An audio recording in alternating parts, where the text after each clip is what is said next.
우리 오늘 드보라 성가대 찬양과 같이 전능의 하나님, 아브라함의 하나님, 평강의 하나님이 우리의 하나님이 되어서 우리의 모든 삶을 치료해 주실 줄로 믿습니다. 오늘 우리 함께 살펴볼 내용은 1945년 8월 운명을 가른 며칠의 기록에 대해서 살펴보도록 하겠습니다.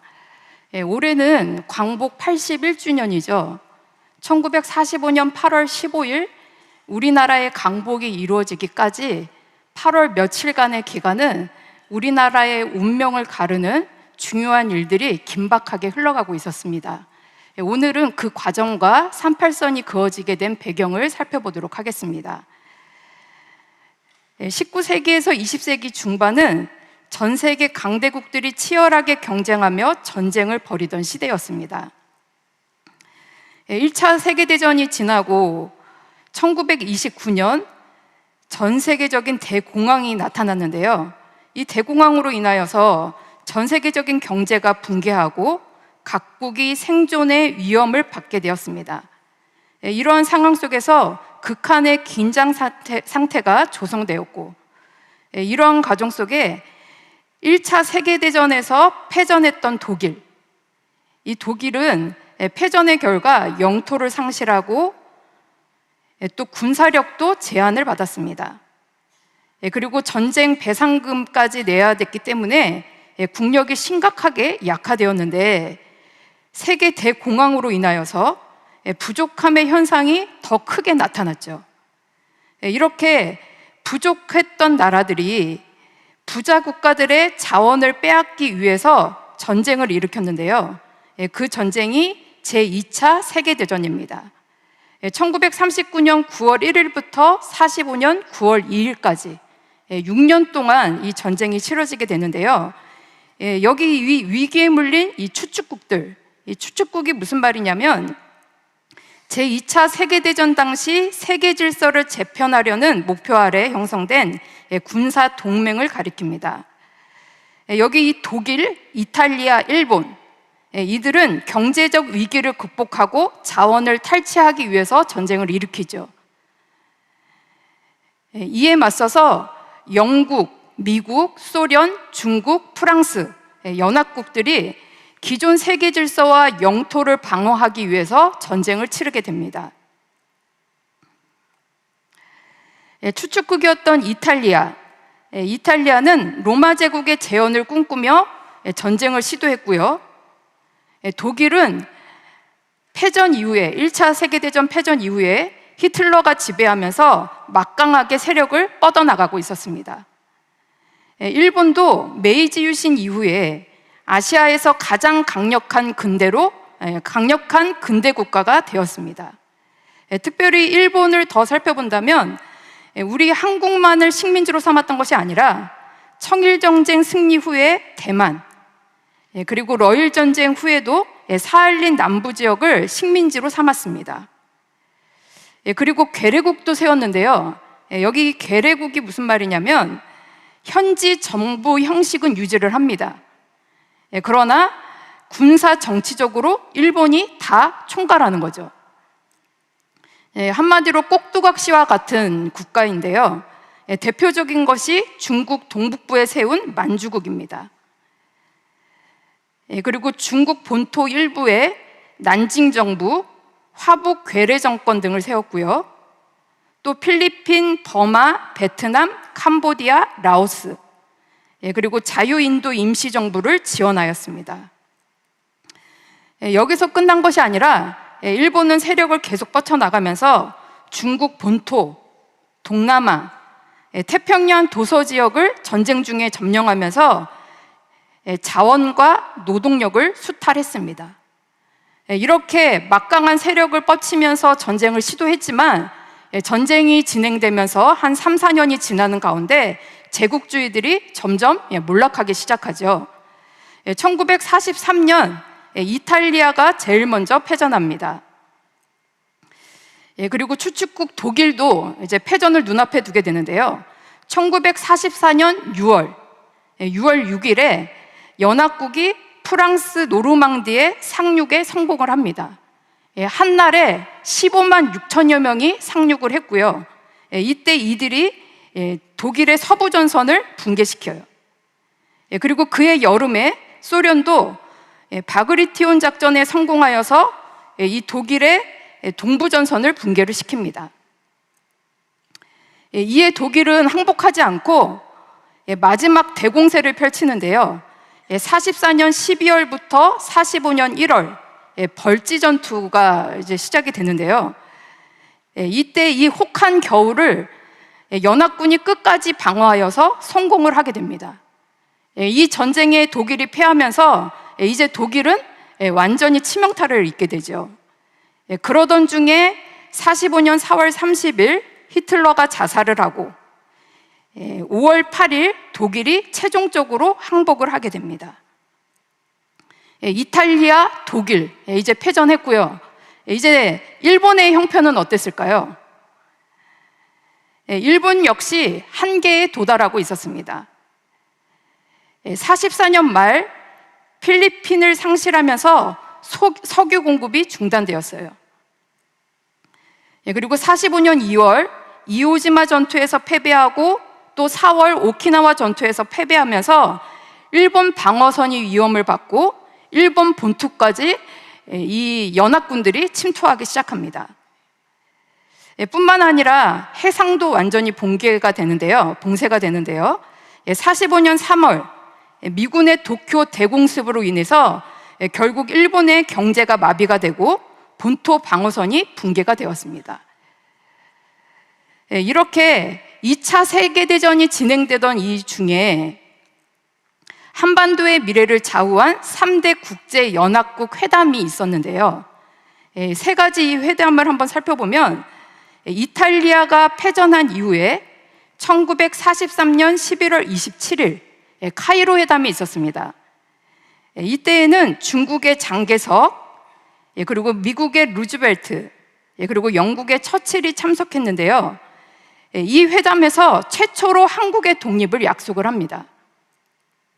일본이 빼앗은 영토를 돌려주고 한국은 적당한 절차를 거쳐 자유독립 국가가 되기로 결의한다. 이러한 합의문을 받을 수 있었던 것은, 결의를 할 수 있었던 것은 그동안 우리나라가 끊임없이 독립운동을 하면서 조선의 독립을 외쳤기 때문에 가능한 일이었고, 이승만이 미국을 상대로 끊임없이 외교 활동을 했던 결실이었습니다. 제2차 세계대전 중에 약소민족들이 식민지 형편에서 독립운동을 전개했습니다. 그러나 열강의 대표들로부터 독립을 보장받은 나라는 한국밖에 없었다는 거예요. 그래서 이 카이로 회담에서 최초로 한국의 독립을 약속을 받고, 그 다음에 1945년 2월 독일의 패망이 이제 눈앞에 두고 있는 이러한 때에 소련의 얄타에서 회담을 갖게 되는데요. 이때에는 영국의 처칠, 그리고 미국의 루즈벨트, 그리고 소련의 스탈린이 이 회담에 참석을 합니다. 그리고 이 회담을 통해서 한국의 독립을 다시 한번 확인을 하고요. 그리고 지금까지는 소련이 1941년에 일본과 조약을 맺어서 서로 공격하지 않겠다, 이 조약 때문에 소련은 일본을 공격하지 않았습니다. 그런데 얄타 회담을 통해서 독일이 패망하면 독일 패망 이후 3개월 이내에 소련이 대일전에 참전할 것을 비밀리에 합의를 하게 되죠. 그리고 이제 독일이 패망하고 1945년 7월부터 8월 사이에 독일에서 이 포츠담 회담이 있었습니다. 이 포츠담 회담이 7월 26일에 포츠담 선언이 있었는데요. 이때에는 카이로 선언의 모든 조항이 이행되어야 한다고 선언이 되었습니다. 카이로 선언의 핵심적인 내용은 조선의 독립이죠. 그래서 조선의 독립이 다시 한번 확인이 되었고, 또 일본의 무조건적인 즉각 항복을 요구했고, 또 일본 주권을 본토 4개의 섬으로 영구 축소하여서 다시는 세력을 뻗어나가지 못하도록 방지했습니다. 이 포츠담 회담에서는 참석자들이 이제 바뀌었는데요. 영국의 처칠은 총선거에서 패한 다음에 처칠에서 애틀리로 바뀌게 되고요. 그리고 미국의 루즈벨트 대통령이 뇌출혈로 사망하게 되어서 부통령이었던 트루먼이 대통령이 됩니다. 그리고 소련의 스탈린이 이 회담에 참석을 하게 되죠. 그런데 이 회담 중에 트루먼이 접한 소식이 있는데요. 그 소식이 뭐냐면 맨하튼 프로젝트입니다. 맨해튼 프로젝트가 뭐냐면 1938년 이미 독일이 신무기를 개발하고 있다라는 소문이 퍼지고 있었습니다. 만약에 이 히틀러가 신무기를 개발하여서 그 무기를 소유하게 된다면 전 세계 질서는 완전히 붕괴되는 위험에 처하게 되죠.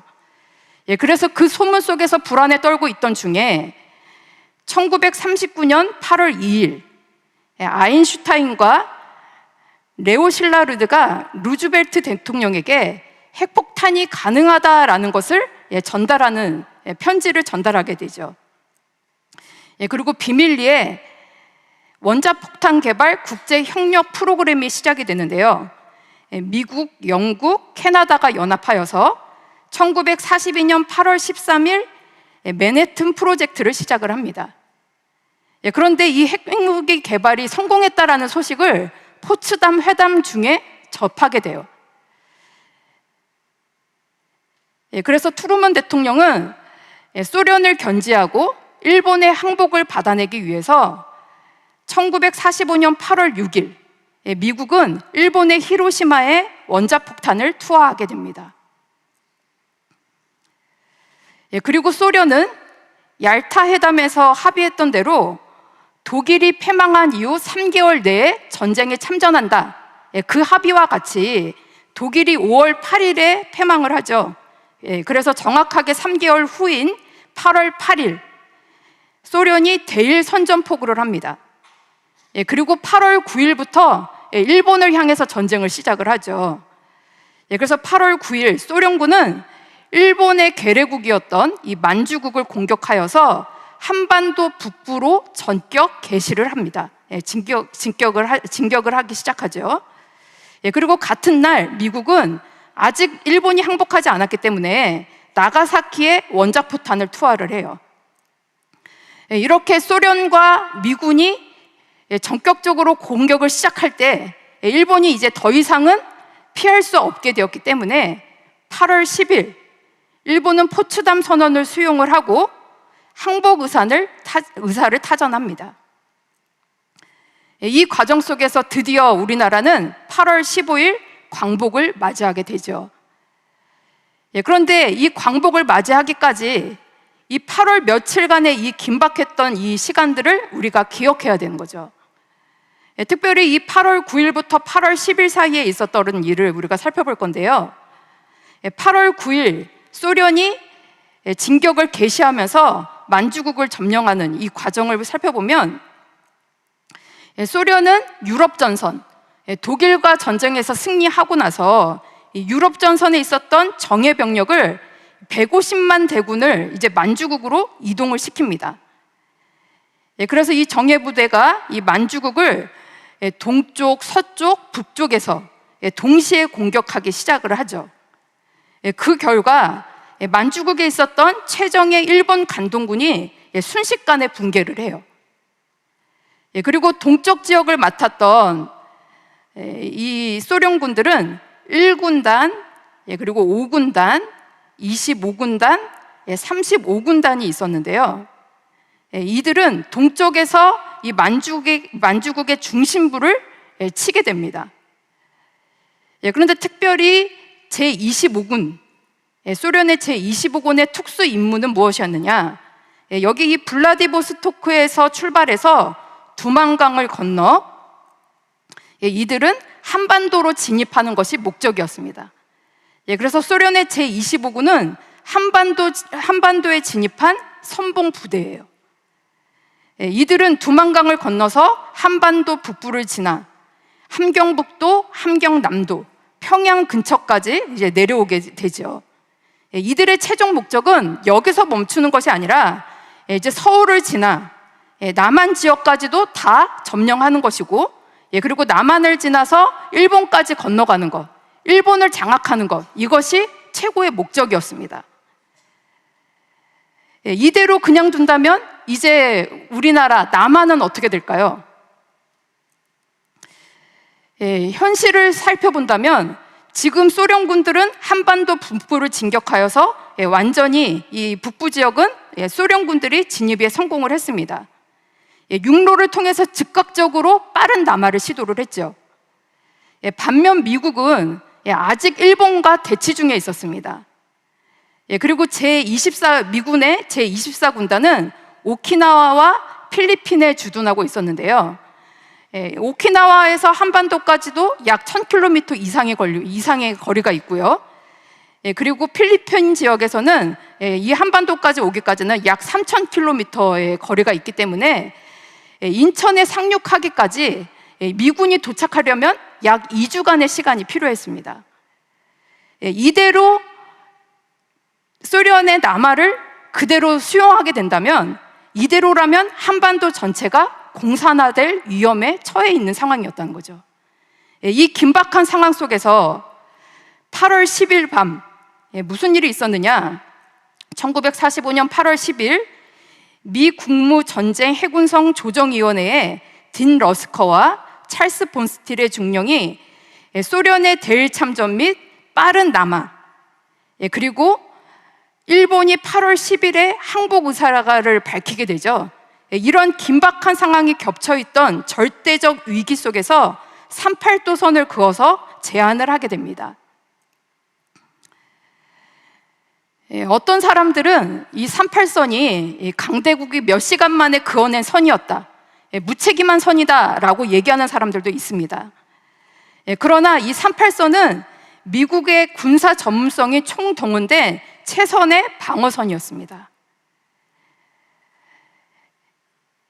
가장 중요했던 것은 수도 서울을 확보해야 됐고요. 그리고 핵심 항구였던 인천과 부산 등을 확보해야 했기 때문에 가장 적절한 선, 38선을 찾게 된 거죠. 그리고 너무 북쪽으로 치우친다면 소련이 거절할 것이고, 또 너무 남쪽으로 치우치게 된다면 한반도 전체가 공산화될 수 있는 위기에 있었기 때문에 적절한 선을 찾았고, 미국과의 직접적인 충돌을 피하면서 한반도 절반을 소련이 차지할 수 있다라는 이 제안에 이들은 서로 협의를 하게 되는 거죠. 그래서 소련의 심리도 살피고 또 군사 전문적인 모든 것들을 타협을 하면서 치밀하게 개선된 방어선을 찾게 됩니다. 결국 8월 15일 미국 트루먼 대통령은 38도선 분할안을 승인을 하고, 또 8월 16일 소련 스탈린, 그에게 이 내용을 전달했을 때 제한 24시간 만에 수정 없이 그대로 수용을 하게 됩니다. 만약에 이러한 일이 일어나지 않았으면 어떻게 됐을까요? 이 38선을 통해서 이것이 공식화, 문서화된 것이 일반명령 제1호입니다. 이미 진행이 됐지만 발표일은 1945년 9월 2일 연합군 최고사령관 더글라스 맥아더를 통해서 발표가 됐는데요.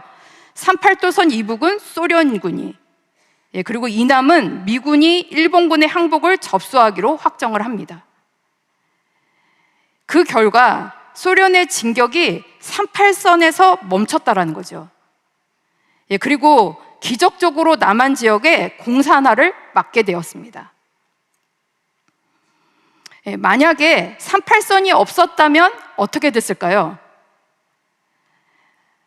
38선이 없었다면 소련군이 밟고 지나간 땅에는 예외 없이 친소 공사 정권이 들어섰습니다.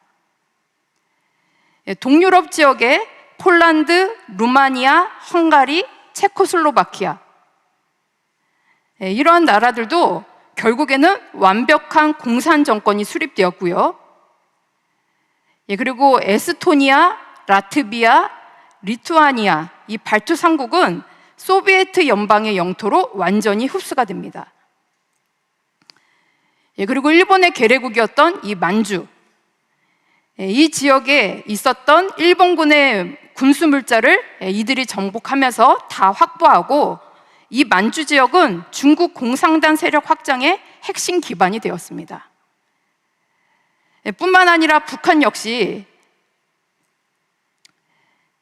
북한도 38선 이북을 소군정이 실시하면서 김일성 중심의 친소 공산 정권이 공식적으로 출범을 하게 됩니다.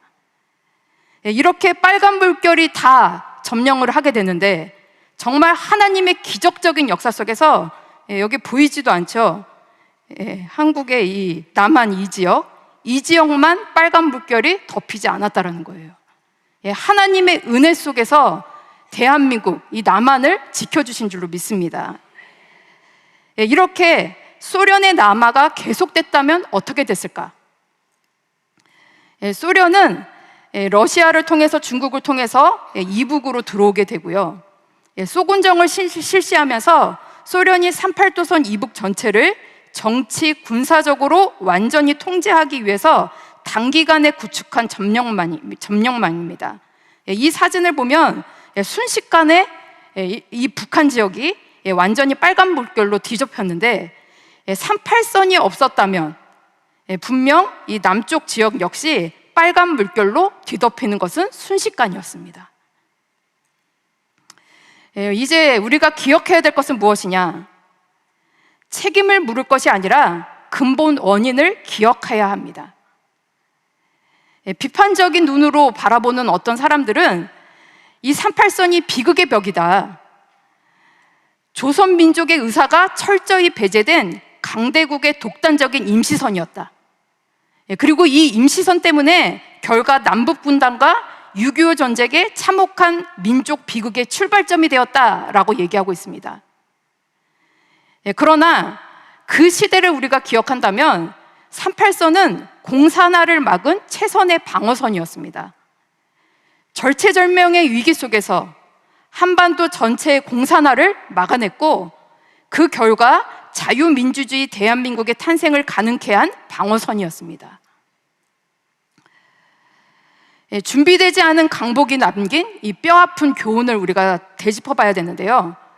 책임을 누구에게 물을 것이 아니라 근본 원인이 무엇이었느냐?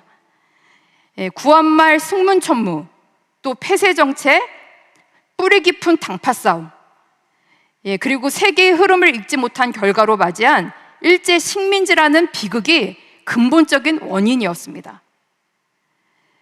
그리고 독립운동이 계속 이어졌지만 자력으로 제국주의를 세출하지 못한, 준비되지 못한 광복, 그리고 역사의 냉혹함은 현실 속에서 완전히 드러났죠. 그래서 스스로의 힘을 갖지 못한 약소국은 강대국의 질서 재편 과정에서 운명을 결정지을 주도권을 갖지 못했습니다. 이제 우리에게 필요한 것은 분열된 힘이 아닙니다. 근본 원인을 우리가 기억하고 책임을 누구에게 물을 것이 아니라, 우리가 오늘도 통일의 노래를 불렀는데요, 우리가 준비된 통일을 맞이해야 되지, 준비되지 못한 통일을 맞이한다면 또다시 준비되지 않은 광복의 그 현실이 우리에게 나타날 수 있을 것입니다. 그래서 오늘 우리에게 필요한 것은 하나의 힘입니다. 원망과 편향된 시선을 넘어서 기적적으로 자유민주주의 국가로 세워주신 하나님의 은혜를 기억해야 합니다. 그리고 올바른 국가관, 또 애국혼을 가지고 온전히 하나 되어서 준비된 통일을 향해 끊임없이 기도하는 거룩한 나라가 되어야 될 줄로 믿습니다. 오늘 본문 말씀인데요, 시편 33편 11절에서 12절 말씀, 우리 한 목소리를 읽고 마치도록 하겠습니다. 시편 33편 11절 12절 말씀 같이 읽습니다. 시작. 여호와의 도모는 영영이 서고 그 심사는 대대에 이르리로다. 여호와로 자기 하나님을 삼은 나라, 곧 하나님의 기업으로 빼신바된 백성은 복이 있도다. 아멘. 이 말씀과 같이 아무리 인간적인 힘으로, 세상의 권력으로 우리나라를 아무리 삼키려고 한다 할지라도 여호와로 자기 하나님을 삼은 나라는 하나님이 끝까지 지켜주실 줄로 믿습니다. 하나님의 도모는 영영이 섭니다. 하나님의 계획 속에서 대한민국을 민주주의로 세워주셨습니다. 반드시 하나님의 기업으로 빼신바된 이 대한민국, 하나님의 은혜 안에서 복을 누리는, 또 우리를 통해서 이 자유민주주의가 영원히 수호되고 하나님의 영광을 나타내는 거룩한 대한민국이 될 수 있도록 끊임없는 기도로 나아가는 우리 모두가 되기를 간절히 소망합니다. 기도하겠습니다. 살아계신 아버지 하나님, 감사합니다. 오늘도 은혜의 한날 허락하여 주시어서 또 목요일 구국재단이 끊어지지 않고 나라와 민족을 위하여 기도하게 하여 주시니 감사함을 드립니다. 우리의 역사를 되돌아볼 때에 하나님의 선한 손길의 도우심의 역사 속에서 지금까지 우리가 나아온 줄로 믿사오니, 국가가 없으면 교회도 없고 가정도 없고 나라가 없으면 아무것도 없습니다. 나라와 민족을 위해서 기도시는 죄를 범치 않도록 인도하여 주시옵시고, 하나님의 기적적인 역사 속에서 대한민국을 지켜주시고 민주주의를 수호할 수 있는 나라로 세워주셨사오니, 아버지 하나님, 우리에게 나라를 사랑하는 마음을 허락하여 주시고 믿는 자의 기도가 이 시대에 신령한 방어선이 될 수 있도록 인도하여 주셔서 모든 악한 깨와 또 악한 모든 것들이 다 무너져 내리는 은혜의 역사만이 있을 수 있도록 인도하여 주시옵소서. 열방을 받는 교회가 여기 있사오니 대한민국을 지켜주시고 전 세계 열방을 아버지께서 보호하여 주시옵시며, 말씀의 역사가 흥황하여 세력을 더하고 있사오니 우리 교회와 우리 가정을 지켜 보호하여 주시어서 말씀 안에서 온전히 서고 참된 행복을 누리는 은혜만이 있을 수 있도록 인도하여 주시옵소서. 이외에 있는 모든 일정도 아버지께서 지켜주실 것을 믿고 감사함을 드리오며 예수님의 이름으로 기도드리옵나이다. 아멘. 감사합니다.